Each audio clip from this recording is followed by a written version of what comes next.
말씀은 창세기 38장 1절에서 6절까지 말씀입니다. 함께 읽겠습니다. 그 후에 유다가 자기 형제들로부터 떠나 내려가서 아둘람 사람 히라와 가까이 하니라. 유다가 거기서 가나안 사람 수아라 하는 자의 딸을 보고 그를 데리고 동침하니 그가 임신하여 아들을 낳음에 유다가 그의 이름을 에리라 하니라. 그가 다시 임신하여 아들을 낳고 그의 이름을 오난이라 하고 그가 또 다시 아들을 낳고 그 이름을 셀라라 하니라. 그가 셀라를 낳을 때에 유다는 거시베에 있었더라. 유다가 장자 엘을 위하여 아내를 데려오니 그의 이름은 다말이더라. 아멘. 아침 묵상을 들으신 우리 모든 성도님들에게 하나님의 은혜가 있기를 간절히 소망합니다. 오늘 본문을 보면 요셉에 팔린 후에 갑자기 유다의 이야기가 나옵니다. 즉 37장부터 50장까지 요셉과 관련해서 계속 이야기가 전개되는데요. 뜬금없이 생뚱맞게 38장에 유다의 사건이 끼어 들어온 것 같습니다.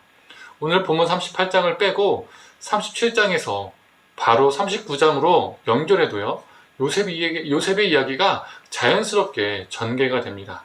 37장은 요셉이 종으로 팔려간 이야기고, 또 39장은 팔려간 요셉의 삶이 그려지고 있습니다. 그래서 38장이 없어도, 오늘 본문이 없어도 요셉의 이야기는 자연스럽게 연결이 된다는 거죠. 오히려 이 유다의 이야기 때문에 흐름이 중간에 끊기게 되는 것입니다. 그렇다면 왜 생뚱맞게 38장의 유다의 이야기가 이 요셉의 이야기 가운데에 끼어 들어온 것일까요? 그런데 실제로는 유다의 이야기가 끼어 들어온 것이 아닙니다. 우리가 요셉의 이야기, 유다의 이야기 이렇게 따로따로 생각하니까 요셉의 이야기 도중에 유다의 이야기가 갑자기 끼어 들어온 것처럼 보이는 것이죠. 37장부터 50장까지는 길게 기록된 요셉의 이야기도 중간에 끼어들어 짧게 기록된 유다의 이야기도 아닙니다. 그렇다면 누구의 이야기일까요? 그 힌트는 37장 2절 전반부에 있습니다. 제가 읽도록 하겠습니다. 야곱의 족보는 이러하니라. 우리가 37장부터 요셉의 이야기라고 생각하는데 37장 초반에 무엇이라 말하고 있습니까? 야곱의 족보는 이러하니라. 37장부터 50장까지가 야곱의 족보, 즉 야곱의 후손, 야곱의 가족의 이야기라는 것이죠. 야곱의 후손, 야곱의 가족 이야기는 이러하니라 라고 말하면서 한 장으로 구성된 유다의 이야기, 그리고 총 13장으로 구성된 요셉의 이야기가 나오는 겁니다. 그래서 37장부터 50장까지는 독립적인 요셉의 이야기도 아닌, 독립적인 유다의 이야기도 아닌 야곱의 가족들의, 야곱의 자손들의 이야기인 것이죠. 그렇다면 13장으로 구성된 요셉의 이야기는 무엇을 향해 나아갈까요? 그리고 한 장으로 구성된 유다의 이야기는 무엇을 향하여 나아가는 것일까요?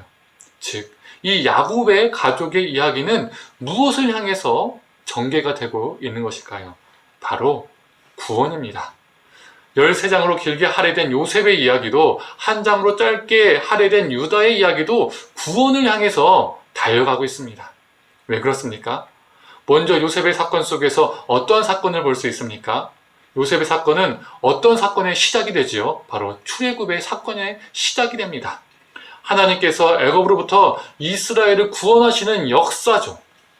그 역사의 전초전, 시작, 머릿말과 같습니다. 또한 유다의 사건을 통해서 무엇을 볼 수 있을까요? 바로 예수 그리스도의 은혜입니다. 구원입니다.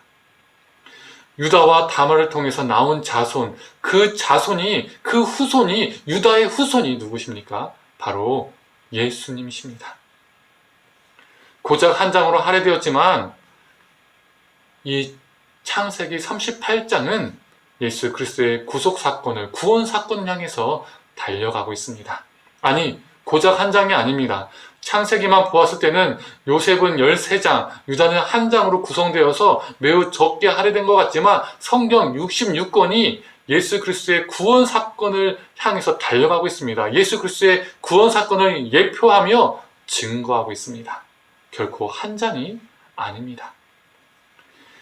요셉의 이야기 속에서 인간들이 얼마나 악한지, 나쁜지가 보여지지 않습니까? 형제들의 시기, 형제들을 악평, 그리고 인신매매, 성적인 유혹, 이것이 요셉의 이야기에 들어가 있습니다. 유다의 사건도 마찬가지입니다. 가족 간의 성관계, 인간의 죄악이 그대로 드러납니다. 그러나 그 모든 인간의 추악함을 뚫고 하나님은 자신의 구원의 역사를 펼쳐나가십니다. 지금 우리 삶 속에서도 마찬가지입니다. 우리의 추악함을 뚫고 우리 하나님은 구원의 역사를 우리 가운데, 이 땅 가운데 베푸시고 계십니다. 요셉의 이야기 속에서 인간의 추악함이 드러났지만, 유다의 이야기 속에서도 인간의 죄악이 드러났지만, 요셉의 이야기도 유다의 이야기도 하나님의 구원 역사를 향해 달려나가고 있습니다. 우리 삶도 마찬가지입니다. 우리 삶의 이야기를 들춰보면, 우리 삶의 수많은 사건들을 들춰보면 참 추악한 것들이 많이 있습니다. 그러나 하나님의 은혜를 힘입어서 우리는 달려가는 것입니다. 우리의 목적과 우리의 뜻과 우리의 욕망을 위해서 달려가는 것이 아니라 하나님의 구원 역사를 향해서 우리는 달려가는 것입니다. 그래서 부족한 우리 삶을 이야기를 통해, 우리 삶의 이야기를 통해 누군가는 하나님의 구원의 역사를 맛보기를 원합니다. 예수 그리스도의 구원이 복음이 증거되고 생명을 얻는 역사가 저와 우리 성도님들의 삶 가운데 넘치기를 간절히 축원합니다. 함께 기도하겠습니다. 하나님, 창세기 38장은 요셉의 이야기도 유다 이야기도 아닌 야곱의 가족의 이야기, 그 야곱의 가족의 이야기가 다른 무엇이 아니라 하나님의 구원 사건을 향해서 펼쳐지고 있음을 보게 됩니다. 요셉의 이야기 속에서도, 유다의 이야기 속에서도 인간의 추악함은 드러나지만 그 추악함을 뚫고 역사하시는 구원의 능력을 보게 됩니다.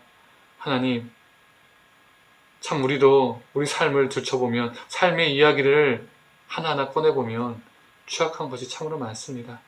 하나님, 우리를 불쌍히 여겨주시고 긍휼히 여겨주시옵소서. 하지만 우리의 삶의 이야기를 통해서, 우리를 불쌍히 여겨주셔서 우리의 삶의 이야기를 통해서 하나님의 구원 역사가 펼쳐지게 하여 주시옵소서. 우리의 삶의 이야기가 우리의 목적과 우리의 뜻과 우리의 욕망을 위해서 달려가는 것이 아니라 하나님의 구원 역사를 위해서 우리의 삶의 이야기가 펼쳐지게 하여 주시옵소서. 그래서 다른 무엇이 아니라 예수 그리스도의 구원과 생명이 부족한 우리를 통해서 전개되게 하여 주시옵소서. 감사드리며 사랑에 많으신 예수님의 이름으로 기도드립니다. 아멘.